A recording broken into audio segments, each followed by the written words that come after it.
Assalamualaikum warahmatullahi wabarakatuh. Halo semuanya, kami dari kelompok 2 akan mempresentasikan hasil proyek kami yaitu Kopiku yang dibuat dengan menggunakan framework Laravel untuk memenuhi tugas ujian akhir semester mata kuliah framework pemrograman web. Sebelum itu, izinkan kami untuk memperkenalkan diri kami terlebih dahulu. Yang pertama yaitu saya sendiri, Budi Setiawan. Kemudian yang kedua ada Bintang Selviana. Yang ketiga Dika Revanka. Dan yang terakhir ada Fajar Anas. Perkenalkan, nama saya Bintang Selviana dengan NPM 191063117011. Di sini saya sebagai anggota dari kelompok 1 pada proyek mata kuliah framework pemrograman web dengan topik Kopiku. Nah, tadi itu sebelum ke sini ada 6 topik yang akan dibahas. Yang pertama latar belakang, kedua perancangan sistem, yang ketiga user interface, yang keempat tools framework library, yang kelima ada kode program, yang keenam ada demo. Yang akan saya bahas adalah tentang Kopiku. Apa sih Kopiku? Kopiku adalah sebuah website coffee shop yang berbasis online. Untuk lebih jelasnya lagi akan kami jelaskan. Nah, yang pertama ini adalah latar belakang. Latar belakangnya adalah perkembangan bisnis dengan menggunakan media informatika. Salah satunya adalah dalam bentuk online shop yang lebih sering dikenal dengan nama e-commerce. Contoh e-commerce adalah sebuah website. Website pun mempunyai banyak ragam, yaitu salah satunya adalah website coffee shop. Coffee shop saat ini telah menjadi suatu bisnis yang berkembang dengan sangat pesat bagi para pekerja atau kalangan muda. Maka untuk dapat mengimplementasikan definisi dari e-commerce di atas, kami merancang sebuah website coffee shop yang diharapkan dapat mempermudah pembeli untuk melihat dan memesan kopi secara online. Nah, kemudian yang kedua ada perancangan sistem. Nah, di perancangan sistem ini ada use case diagram. Use case diagram adalah suatu diagram yang digunakan untuk menunjukkan keterkaitan antara aktor dan juga sistem dalam suatu kegiatan dan interaksi. Nah, berikut ini adalah use case diagram dari coffee shop. Di use case diagram ini ada 3 aktor. Yang pertama ada pelanggan, admin, dan kasir. Di aktor pelanggan ini, dia bisa masuk untuk mengakses semua fiturnya itu dengan terlebih dahulu yang pertama adalah register. Nah, dari register ini dia harus verifikasi email. Kemudian dari verifikasi email ini jika benar, maka dia bisa langsung login. Nah, kemudian jika dia sudah login, dia bisa ke menu lupa kata sandi jika lupa terhadap kata sandinya atau ingin keluar dengan menu logout.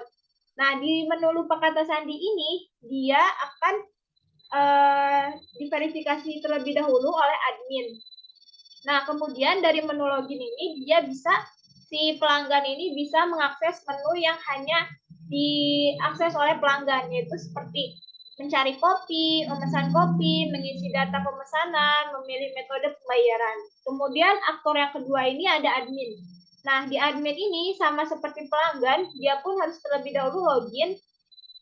Lalu dari login ini dia baru bisa mengakses menu-menu admin seperti bisa ke lupa kata sandi, terus bisa keluar juga dengan menu logout dan mengakses menu yang hanya diakses oleh admin, yaitu mengelola pengguna, mengelola kopi, melihat transaksi, mengelola laporan, dan mengelola artikel.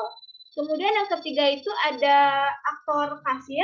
Di aktor kasir ini sama seperti pelanggan dan admin, dia login terlebih dahulu, kemudian dia pun bisa mengelola menu lupa kata sandi ataupun logout. Nah, kemudian si kasir ini dia bisa mengelola menu yang hanya dikelola oleh kasir, yaitu mengelola transaksi. Sekian dari penjelasan dari saya, maka akan dijelaskan lebih lanjut oleh teman-teman saya. Oke, baik. Selanjutnya ada rancangan user interface dari website Kopiku yang telah kami buat. Memang di sini ada beberapa desain yang tidak implement terhadap kode program dari website Kopiku ini, namun berikut adalah desain user interface sebelumnya. Untuk yang pertama ada halaman login dan register. Di halaman login ini, pengguna bisa masuk menggunakan Google atau mengisi form di bawahnya. Jika pengguna tidak memiliki akun, pengguna bisa mengklik daftar di bawah ini, maka akan diarahkan ke halaman register. Nah, di halaman register ini, pengguna bisa daftar menggunakan Google atau mengisi form di bawahnya. Nah, jika pengguna lupa kata sandi, dia bisa mengklik lupa kata sandi di bawah ini, maka akan diarahkan ke halaman lupa kata sandi. Di halaman lupa kata sandi ini, pengguna akan diminta untuk mengisi email address. Nah, jika selesai, maka kode verifikasi akan dikirim melalui alamat email tersebut. Selanjutnya ada halaman homepage. Di halaman homepage ini terdapat hero atau sambutan dari Kopiko ini. Lalu jika kita scroll ke bawah, maka akan tampil produk unggulan dari Kopiko. Selanjutnya ada halaman About Us. Di sini berisi keterangan lebih lanjut mengenai website Kopiko ini. Ada tentang Kopiko, ada galeri Kopiko, serta anggota-anggota dari Kopiko ini. Selanjutnya ada user interface katalog. Di halaman katalog ini berisi produk-produk dari Kopiko. Selanjutnya ada halaman Get in Touch. Jika pengguna ingin tahu lebih dalam mengenai website Kopiko ini, maka akan dihadapkan ke halaman Get in Touch. Di sini pengguna bisa mengirim pesan melalui email. Selanjutnya ada halaman detail produk. Di sini di halaman detail produk ini terdapat rating yang telah diberikan kepada produk tersebut, lalu ada stoknya, lalu ada karakteristiknya, serta di sini ada keterangan mengenai kopinya, ada harganya juga, serta deskripsi. Selanjutnya ada halaman checkout. Di sini untuk halaman checkout ini berisi pesanan kamu, lalu ada kontak pembeli, alamat pengiriman, serta pembayaran. Jika sudah mengisi ini semua, maka bisa langsung klik lanjut ke pembayaran. Selanjutnya ada halaman konfirmasi order. Di sini akan ditampilkan pesanan yang telah kamu pesan sebelumnya. Lalu jika scroll ke bawah, maka akan ditampilkan metode pembayaran. Nah, setelah selesai, pengguna bisa langsung mengklik lanjut ke pembayaran. Maka akan diarahkan ke halaman pembayaran. Jika di sini jika pembayaran dilakukan menggunakan Bank BCA, maka akan tampil nomor rekeningnya. Di sini pengguna diminta untuk menyelesaikan pembayaran. Kalau misalkan sudah selesai, bisa langsung klik lanjutkan. Nah, jika pembayaran berhasil dilakukan, maka akan ditampilkan pembayaran berhasil. Oke, selanjutnya akan dijelaskan oleh rekan saya. Kepadanya dipersilahkan. Selanjutnya saya Dika Devanka. Di sini saya akan menjelaskan tentang tools, framework, dan library yang digunakan pada website Kopiko. Nah, pada tools di sini ada Figma. Tools ini digunakan untuk merancang tampilan user interface untuk website Kopiko. Selanjutnya ada Visual Studio Code. Tools ini digunakan untuk membuat kode program untuk merancang website yang kita buat. Lalu ada Laragon. Tools ini digunakan sebagai web server lokal. Lalu ada Postman. Tools ini digunakan untuk melakukan testing API yang digunakan pada website Kopiko. Selanjutnya ada Ngrok, digunakan untuk merubah server lokal menjadi bisa diakses secara publik. Selanjutnya ada Beekeeper. Tools ini digunakan untuk mengatur database pada website Kopiko. Selanjutnya framework dan library. Nah, ada Laravel. Laravel merupakan framework utama yang digunakan untuk membuat website Kopiko. Framework ini menggunakan bahasa pemrograman PHP. Selanjutnya ada Bootstrap. Framework ini digunakan untuk merancang tampilan user interface website Kopiko. Lalu ada Midtrans. Midtrans digunakan sebagai payment gateway yang ada di website Kopiku. Selanjutnya ada Raja Ongkir. Raja Ongkir digunakan untuk mengatur ongkos kirim yang ada pada halaman checkout website Kopiku. Lalu yang terakhir ada Out Google, berfungsi untuk melakukan autentifikasi dengan menggunakan akun Google yang terdaftar. Ini saya akan menjelaskan terkait kode program untuk membuat website Kopiku. Website Kopiku ini dibuat dengan menggunakan framework Laravel dengan menggunakan arsitektur model view controller. Di sini yang pertama kita membuat file migration untuk tabel yang kita butuhkan dalam website Kopiku. Ada tabel user yang pertama di sini, ada kolom ID, terus ada name, email verified, password, avatar, address, phone, dan lain sebagainya.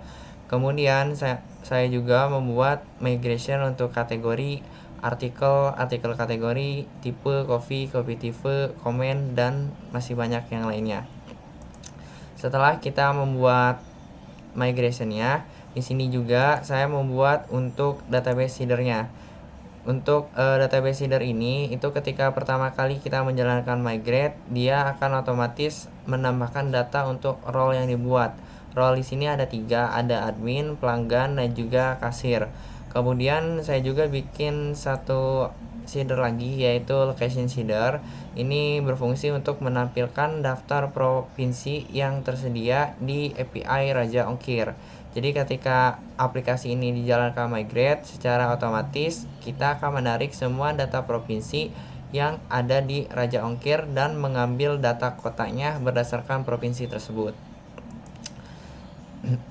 Oke, kemudian di sini ada root-nya web.php untuk sebagai jembatan antara controller dan view. Nah, di sini yang pertama itu membuat root get untuk menampilkan halaman awalnya. Kemudian untuk authentication-nya socialite di sini untuk menghubungkan antara website yang kita buat dengan authentication Google. Kemudian di sini root untuk admin kita gunakan prefix copymin. Jadi ketika admin mengakses halaman admin, maka harus memasukkan URL copymin terlebih dahulu prefixnya. Selanjutnya ada untuk root user, roles, permission, extend user, transaction, terus ada report, ada blog, ada coffee, ada profile, kontak, ada blog ini untuk yang bagian user untuk front, terus ada kategori, ada juga katalog, ada add to chart, ada checkout. Nah, ini untuk Mitrans. Jadi Mitrans ini digunakan sebagai payment gateway yang digunakan oleh website Kopiku. Jadi ketika pembayaran itu berhasil dari API Mitrans-nya, maka akan diarahkan ke halaman payment sukses. Nah, selanjutnya itu ada about, ada Ongkir, dan ini untuk mengambil data yang ada di API Raja Ongkir. Oke, itu untuk yang roots-nya.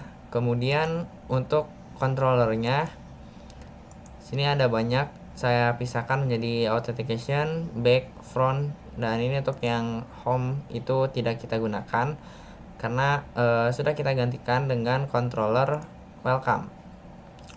Terus di sini ada di front terlebih dahulu, ada block controller, ada method index untuk menampilkan halaman index. Di sini kita mengambil data dari model artikel yang diurutkan secara descending berdasarkan kolom created at. Kemudian nantinya variabel artikel ini itu akan diparsing ke view front.block index. Kemudian selanjutnya ada method show. Method show ini untuk menampilkan data yang dipilih oleh user yang ada di halaman index. Nah, selanjutnya ini ada kategori untuk menampilkan kategori yang tersedia pada halaman blog.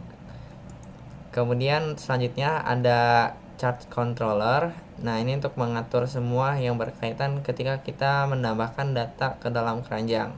Di sini saya membuat metode index, dia akan menampilkan chart berdasarkan user ID yang login gitu.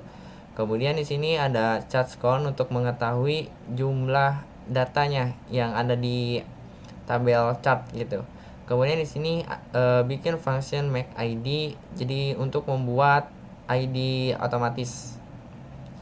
Selanjutnya ada public function store, ini berfungsi untuk ketika proses menambahkan data ke dalam database. Dan selanjutnya ini ada destroy, ini untuk menghapus data dari keranjang. Dan yang terakhir ini ada public function make ID. Sebenarnya ini sama saja make ID dengan function make ID ini. Cuman kalau kita gunakan make ID, kita juga tetap bisa. Jadi di sini tinggal kita panggil aja as this gitu ya. Karena untuk menyatakan objek saat ini. Kemudian yang selanjutnya itu ada catalog controller. Di sini ada beberapa metode yang saya buat. Yang pertama itu metode index. Ini sama saja, dia hanya menampilkan data dari tabel coffee dan juga tipe. Kemudian ada public function all, ini menampilkan semua data kopi. Ini sebenarnya sama saja antara index dan all, itu sama-sama menampilkan, yang berbeda hanya bagaimana dia ditampilkan di halaman yang mana gitu. Kalau yang index itu ditampilkan di halaman .index, sedangkan kalau yang all ditampilkan di halaman catalog.all. Selanjutnya ada metode tipe, ini untuk menampilkan tipenya saja. Terus metode show untuk menampilkan detail dari coffee yang dipilih oleh user. Selanjutnya ini ada metode add to chart. Jadi untuk ketika user melihat kopi, dia juga bisa langsung menambahkan kopi tersebut ke dalam keranjang. Oke, ini yang terakhir, ini public function make ID. Ini kurang lebih sama seperti yang ada di chart controller yang sebelumnya. Oke, nah selanjutnya ini ada metode, ada class checkout controller. Di sini ada metode index untuk menampilkan data order coffee, dan juga menampilkan semua data provinsi yang kita dapatkan dari API Raja Ongkir. Terus ada metode store, berfungsi untuk menambahkan data ke dalam database. Selanjutnya ini ada get snap redirect. Jadi nantinya karena kita menggunakan payment gateway Bitrans, ketika transaksi tersebut berhasil, maka nantinya user akan diarahkan ke payment gateway Bitrans untuk melakukan pembayaran. Nah, di sini karena kita menggunakan Bitrans, maka kita perlu memasukkan server key, is production, is sanitize, dan is 3DS. Ini kita dapatkan dari website Bitransnya. Ini satu hal yang tidak boleh terlupakan ya. Jadi untuk menghubungkan antara website kita dengan Bitrans, itu kita perlu memasukkannya di dalam construct. Sebenarnya nggak harus lewat construct, cuman kalau nggak kita masukkan ke dalam construct, itu harus kita definisikan dia di setiap metode. Oke, yang selanjutnya itu ada comment controller. Di comment controller ini itu ada metode store, berfungsi untuk menambahkan komentar berdasarkan artikel mana yang ingin dia komentari. Kemudian ada metode reply. Jadi metode reply ini berfungsi jika seseorang sudah komen, terus kita melakukan balasan pada komen tersebut. Ini fungsi dari metode reply. Kemudian ada kontak controller. Di sini ada dua metode saja. Yang pertama index untuk menampilkan halaman kontaknya, dan yang kedua itu ada metode store, berfungsi untuk mengirimkan data ke dalam database kontak. Oke, yang selanjutnya ini ada user controller. Ini berfungsi untuk melakukan autentikasi dengan menggunakan OAuth Google. Di sini ada metode login, hanya menampilkan view loginnya saja. Kemudian ada metode Google. Jadi di sini kita menggunakan library Socialite untuk menghubungkan aplikasi Kopiku ini, website Kopiku yang kita buat dengan OAuth Google. Oke, nanti dia akan secara otomatis redirect ke halaman login Google. Nah, selanjutnya di sini ada metode handle provider callback. Jadi setelah metode sebelumnya itu meredirect, kita akan dapatkan data yang bisa kita ambil dari akun Google tersebut. Di sini saya hanya mengambil nama lengkapnya, emailnya, dan juga avatarnya. Oke, kemudian selanjutnya itu ada welcome controller. Ini hanya untuk menampilkan halaman awal ketika user mengakses website Kopiku. Oke, selanjutnya ini ada yang di folder back. Ini controller untuk mengatur pada halaman admin. Yang pertama ini untuk dashboard controller. Ada metode index untuk menampilkan berbagai macam jumlah yang ada di database gitu. Misalkan jumlah transaksinya ada berapa, terus berapa banyak orang yang melakukan transaksi, terus coffee mana yang sedang trendy dan lain sebagainya. Di sini dia hanya menampilkan saja. Kemudian selanjutnya saya membuat profile controller. Di sini user nantinya bisa mengubah profilnya atau melihat profilnya. Di sini ada method index, ini hanya menampilkan saja untuk profilnya. Kemudian ada update untuk melakukan perubahan profile. Dan yang ketiga itu destroy. Jadi di destroy ini user bisa menghapus datanya atau akunnya di website Kopiku. Setelah data dihapus maka user tidak bisa login kembali, harus kembali register gitu.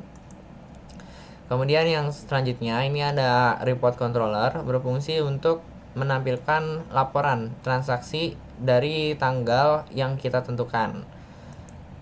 Oke, selanjutnya ini ada transaction controller. Di transaction controller ini itu ada untuk yang hash role admin dan juga hash role pelanggan. Nah, di sini untuk melihat perbedaannya, jadi kalau misalkan admin itu hanya menampilkan data-datanya saja dan bisa melihat apakah transaksinya sudah berhasil atau belum. Terus kemudian admin bisa melakukan pengiriman barang. Sedangkan kalau yang pelanggan itu dia hanya melihat saja dan melakukan konfirmasi pemesanan.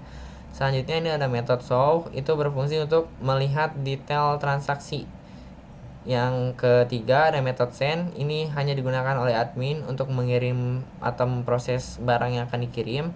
Selanjutnya ada method update, ini untuk melakukan update resi ya. Jadi ketika si admin ini berhasil mengirim, itu statusnya berubah dari yang tadinya waiting menjadi send gitu.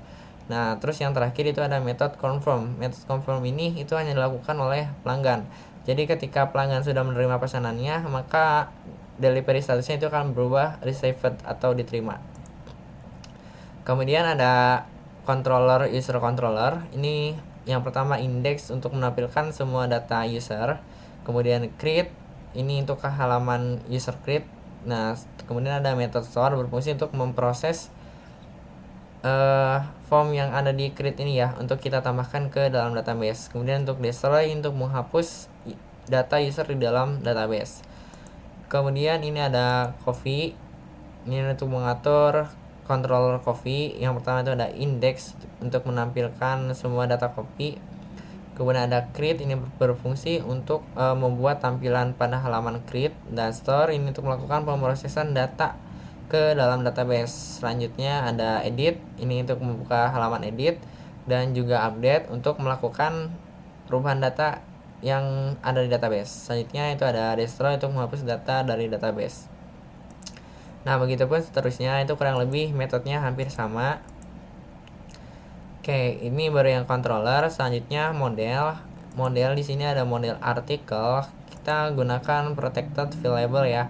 Jadi untuk membatasi inputan apa saja yang boleh kita inputkan ke dalam database. Di sini ada title, slug, content, thumbnail, dan user ID. Kemudian di sini kita melakukan relasi. Ada relasi ke model kategori dan juga user. Di sini ada kategoris, itu berarti relasi yang kita lakukan adalah many ya, banyak. Karena di sini ada tambahan es plural, jamak. Di sini kita deklarasikan return this belongs to many ke model kategori with timestamp. Kita tambahkan method with timestamp supaya created dan updated add-nya ikut supaya tetap ada gitu, supaya nilainya tidak nol.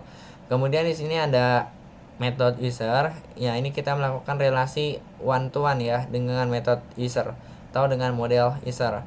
Kemudian ada chart, ini juga sama, ada available dan juga ada relasi ke model coffee. Terus ada kategori, ini juga sama, kita gunakan available dan juga artikel. Oke, dan yang lainnya itu kurang lebih sama. Nah, kalau misalkan kita gunakan guarded, kalau tadi available itu kita hanya memberikan izin akses ke beberapa kolom saja. Sedangkan kalau guarded itu kita memberikan izin untuk semua akses kolom yang ada di database kita. Oke, ini untuk kode programnya. Mungkin nanti untuk yang resource-nya kita bisa langsung lihat saja di tampilan demo aplikasinya. Sekarang kita akan melakukan demonstrasi untuk website yang kita buat, yaitu Kopiku. Pertama-tama, saya akan membuka terminal saya, yaitu Kitty Terminal ya. Kemudian di sini kita akan masuk ke dalam directory project kita.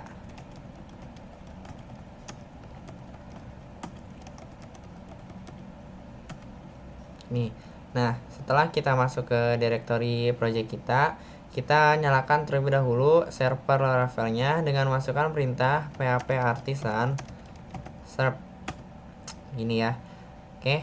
Nah, karena di sini kita menggunakan Mitrans, jadi kita harus menggunakan yang namanya ngrok. Ngrok ini berfungsi untuk mengubah website kita ini kan hanya bisa diakses secara lokal. Nah, dengan menggunakan ngrok itu nantinya kita bisa mengakses website kita secara publik. Jadi kita di sini buka tab baru, kemudian kita masuk kembali ke directory projectnya. Kemudian kita hanya tinggal masukkan perintah ngrok http 8000. Kenapa kita masukkan 8000? Itu karena port Laravel yang kita gunakan adalah 8000. Jadi ini bisa kita masukkan. Nah, ini link localhost 8000 itu diubah menjadi link ini. Jadi kalau kita klik,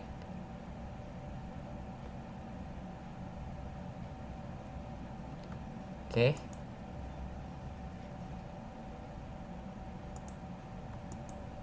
Nah, sekarang dia sudah ada ya. Ini udah bisa diakses secara publik. Kemudian kalau kita masih mau mengakses secara lokal, jadi ini hanya untuk supaya Mitrans-nya bisa melakukan perubahan data ke dalam database kita. Kan di Mitrans tuh ada payment-nya tuh ada waiting, ada send, ada paid gitu ya. Nah, biasanya kalau misalkan user itu belum bayar, dia datanya waiting. Ketika bayar seharusnya berubah menjadi paid. Kalau kita tidak menggunakan ngrok, maka setelah user tersebut telah daftar, maka status pembayarannya tetap masih ada di waiting, tidak akan berubah gitu. Makanya kita menggunakan yang namanya ngrok. Oke, kita buka juga untuk yang lokalnya. Oke, nah yang di sini ini kita copy linknya, terus kita masuk ke Mitrans. Nah, ini kita pastekan di sini ya, kita ganti alamatnya. Kemudian yang ini kita copy, terus paste di sini juga.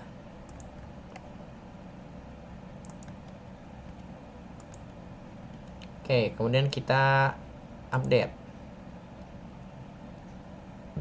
Nah, dia sudah ya. Kemudian kita bisa masuk ke website Kopiku. Kita login. Nah, terus di sini kita bisa masukkan datanya, email atau passwordnya secara manual di sini. Lalu kita klik login. Atau kalau misalkan kita belum punya akun, bisa kita daftar terlebih dahulu di sini. Gitu ya. Misalkan karena kita sudah punya akun, jadi kita bisa langsung masuk aja, sign in. Oke, kita sign in dengan akun Google kita ya. Misalkan kita pakai akun Google yang ini.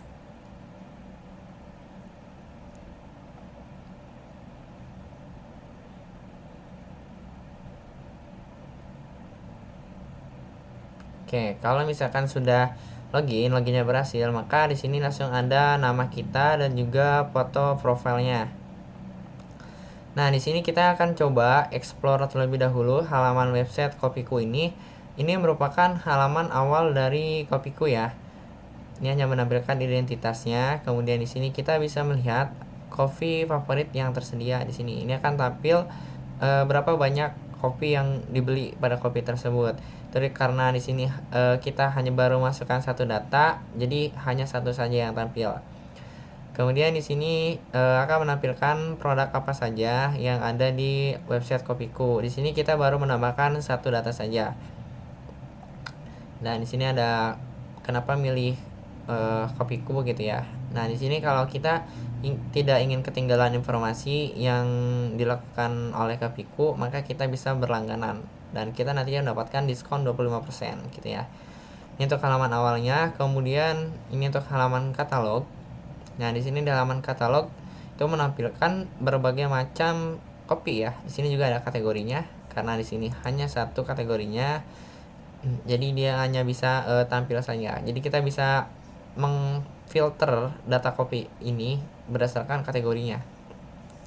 Kemudian di sini ada blog atau artikel. Kita bisa membaca artikel yang disediakan oleh website Kopiku ini. Kita misalkan membaca artikel yang ini, kita tinggal klik. Nah, nantinya dia akan menampilkan seperti ini, menampilkan artikel yang tersedia.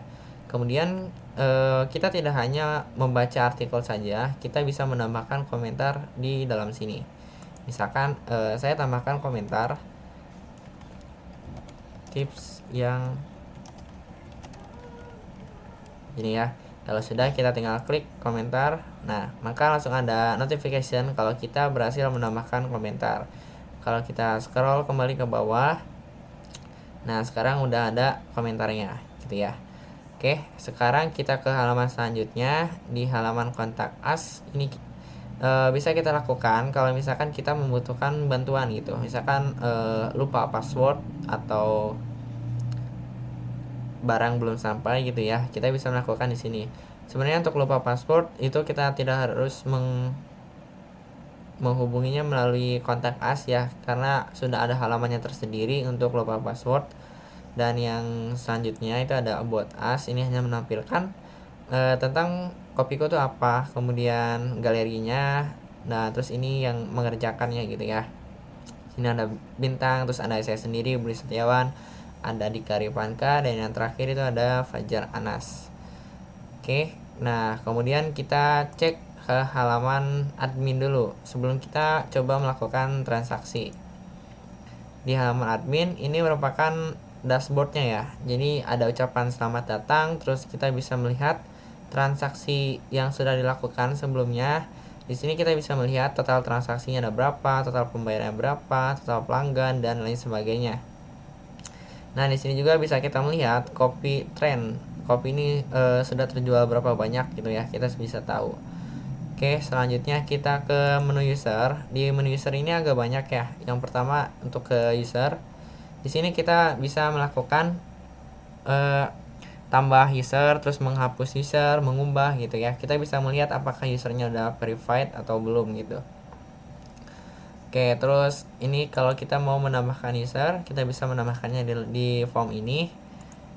Kemudian ini untuk roles. Jadi role itu sebetulnya hanya ada 3 ya di sini, admin, pelanggan, dan juga kasir. Ini kenapa sudah ada? Itu dikarenakan kita ketika melakukan migrasi itu ada seeder untuk membuat role di sini. Nah, di sini kita tinggal bisa tambah role baru, bebas ya, role-nya mau apa gitu. Nanti dia akan muncul di sini. Kemudian ada permission. Nah, permission di sini untuk ngapain aja gitu. Jadi tugasnya spesifik daripada roles. Kita bisa membatasi pengguna tersebut dengan menggunakan roles ataupun permission. Oke, karena permission ini enggak ada ya, dia hanya ada role. Jadi kita di sini mengatur websitenya hanya dengan menggunakan role. Jadi misalkan permission itu berfungsi untuk pengguna A, misalkan hanya boleh untuk melihat datanya saja. Jadi nanti tuh si pelanggan ada tipe-tipe pelanggannya gitu. Dia hanya bisa melihat saja, hanya bisa menambah, mengubah gitu. Itu untuk permission. Jadi lebih spesifik dibandingkan dengan role. Nah, di sini ada assign permission. Ini kita hanya membedakan sebagai role saja. Tapi kalau misalkan kita ada permission, misalkan di sini kita tambah permission ya. Misalkan show dashboard. Gini. Nah, untuk name guardnya itu karena kita di web, jadi kita akan gunakan web. Tapi kalau si permission ini digunakan untuk API, maka ini gunakan ganti dengan API. Tuh, nah, sekarang kita klik tambah. Nah, ini dia akan muncul notifikasi dashboard berhasil ditambahkan ya. Nih, sudah ada satu permission. Sekarang kita coba di sini assign permission. Oke, untuk assign permission itu kita tinggal cari kita mau kasih ke siapa role-nya. Misalkan kita berikan kepada admin. Kemudian di sini show dashboard ya, karena hanya ada satu permission saja. Nah, selanjutnya kita tinggal assign. Oke, sorry ini belum kita centang ya. Nah, kita assign. Ini kita pilih admin, terus show dashboard, kita assign. Nah, maka kita berhasil memberikan permission kepada role admin gitu. Kalau permission itu diberikan kepada role, sedangkan untuk role itu diberikan kepada user. Nah, di sini Budi itu role-nya defaultnya adalah admin. Kita bisa mengubahnya. Misalkan Budi selain admin dia juga bisa menjadi kasir ataupun pelanggan. Ya, misalkan kasir deh ya. Gini, sebagai kasir. Kita assign. Nah, maka sekarang Budi selain admin dia juga menjadi kasir gitu. Oke, ini untuk yang user. Kemudian untuk blog di sini ada kategori. Nah, di sini kita cukup menambahkan nama kategorinya apa dan deskripsinya apa. Dan di sini kita bisa melihat untuk kategori coffee itu artikelnya ada berapa banyak gitu ya. Ini kurang lebih sama, ada update, ada delete, ada tambah, ada melihat gitu ya. Nah, terus di sini pada bagian artikelnya kita bisa menambahkan artikelnya di sini gitu ya. Dan juga kita bisa melihat artikel apa saja yang ada di website Kopiku ini, dan kita bisa melihat penulisnya itu siapa gitu. Di sini misalkan kalau mau tambah artikel, kita klik tambah artikel, dan di sini kita tinggal masukkan judulnya, terus kontennya apa. Di sini untuk konten saya sudah membuatnya menggunakan text editor ya. Jadi tidak hanya form biasa seperti ini saja. Kemudian kategorinya ini karena udah ada kategori coffee, jadi bisa kita centang. Kalau misalkan ada kategori tambahan, kita bisa langsung klik tambah kategori saja. Itu ya. Terus kita tinggal klik tambah. Oke, terus di sini ada menu kopi, ada tipe. Jadi kita bisa masukkan tipe kopi tersebut tuh masuknya ke dalam tipe apa gitu. Dan di sini kita baru bisa menambahkan kopinya. Nah, di sini ada notifikasi ya. Kalau stok kopi lebih kurang dari 10 itu harap segera isi stok. Karena ini stoknya masih 973, jadi tidak akan muncul notification alert gitu ya. Biasanya kalau udah kurang dari 10 ini bakal muncul notifikasi dan ininya berubah jadi merah semua gitu. Oke. Kalau mau tambah kopi, kita tinggal masukkan kode kopinya, namanya, tagline, stok, harga, berat, rasanya, terus kategorinya apa, deskripsi, dan juga thumbnailnya. Lalu kita tinggal klik tambah. Nah, untuk yang transaksi dan laporan kita nanti dulu. Kita nih ke profile ya. Nah, ini profil kita. Kita bisa mengubah foto profilnya, terus namanya, emailnya. Untuk email tidak bisa dirubah ya. Jadi sekali kita daftar, kita menggunakan email itu terus menerus gitu. Kemudian ada alamat, nomor handphone, dan ini kita kalau ingin mengubah password. Yang terakhir ini kalau misalkan kita ingin menghapus akun kita gitu. Oke, sekarang kita kembali ke halaman awal ya. Kita coba untuk beli kopi. Misalkan di sini kita klik katalog. Kita akan membeli kopi Columbia Coffee ya. Nah, di sini kita bisa langsung tambahkan dia ke dalam chart atau keranjang, atau mau kita lihat detailnya terlebih dahulu. Misalkan kita mau lihat detailnya dulu, kita klik.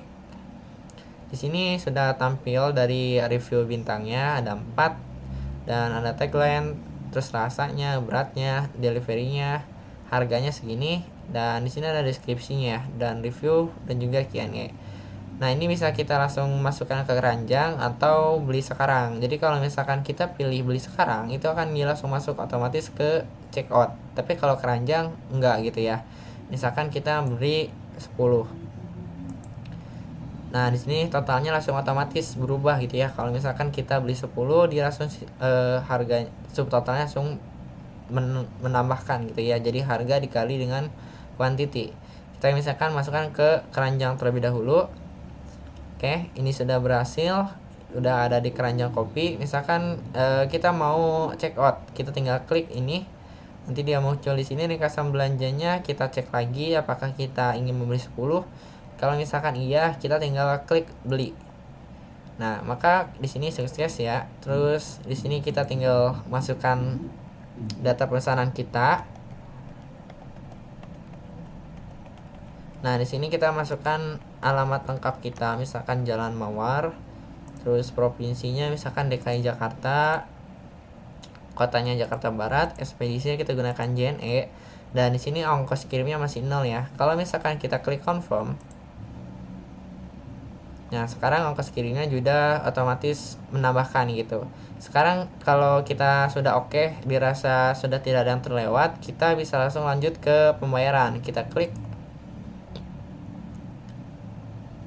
Oke, maka di sini akan langsung diarahkan ke payment gateway kita, ke Midtrans ya. Nah, di sini kita kalau menggunakan Midtrans itu ada banyak sekali pilihan metode pembayaran. Misalkan kita mau menggunakan kartu kredit gini ya. Di sini ada kartu kredit. Jadi bisa kita gunakan.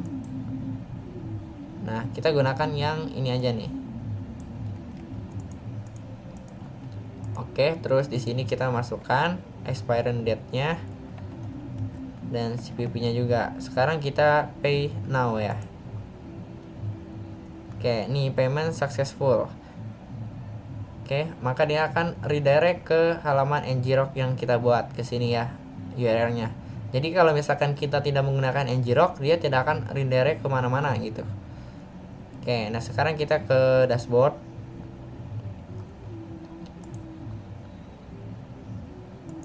Oke, nah sekarang kita cek di menu transaksi.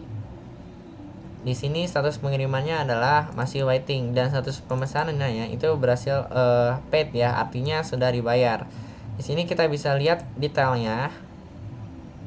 Nah, order code-nya ini, payment statusnya sudah dibayar, terus transaksinya ini, dan pelanggan detailnya adalah ini gitu. Oke, di sini karena sebenarnya saya admin sebagai juga pelanggan, jadi ini muncul gitu ya menu tombol kirimnya. Tapi kalau misalkan kita login sebagai pelanggan, maka nggak ada yang kirim di sini. Ya, misalkan kita klik kirim. Oke, di sini kita masukkan nomor racingnya, misalkan kita acak aja ya. Oke, terus kita klik kirim. Nah, ini berhasil mengirim kopi gitu. Kalau misalkan udah dikirim, maka tombol kirimnya nggak bisa diakses lagi ya. Nah, ini karena kita sebagai admin juga. Coba sekarang kita cek laporan dulu ya. Cek laporan, di sini kita masukkan tanggalnya, misalkan tanggal 24 aja sampai 30. Kita klik cek laporan. Nah, maka di sini akan muncul transaksi pemesanan yang kita lakukan gitu ya. Status pengirimannya sedang dikirim. Gitu. Ini untuk transaksi. Sekarang kita coba kalau misalkan Budi ini enggak sebagai admin, kita ganti dan hanya sebagai pelanggan. Sign. Oke, kalau misalkan sebagai pelanggan itu menunya langsung otomatis hanya ada segini. Kita hanya bisa melihat dashboard, dan dashboardnya itu agak berbeda dengan admin. Dia lebih hanya menampilkan ucapan selamat datang. Kemudian di sini ada menu transaksi. Nah, ada status transaksi kurang lebih sama yang atasnya, dan ini adalah data-datanya. Kalau misalkan yang tadi di admin itu tombolnya adalah tombol kirim, sedangkan kalau misalkan di tombol di pelanggan itu adalah konfirmasi pesanan. Jadi kalau pesanan sudah datang, silakan untuk melakukan konfirmasi di sini. Jadi kita klik pesanannya, konfirmasi. Oke, itu artinya pesanan kita sudah sampai ya. Jadi kalau misalkan sudah sampai, dia tombol konfirmasi pesanannya sudah tidak ada. Oke, sekarang kita yang terakhir, kita coba logout. Nah, ini sudah logout ya. Dan cukup sekian dari kelompok saya. Terima kasih. Wassalamualaikum warahmatullahi wabarakatuh.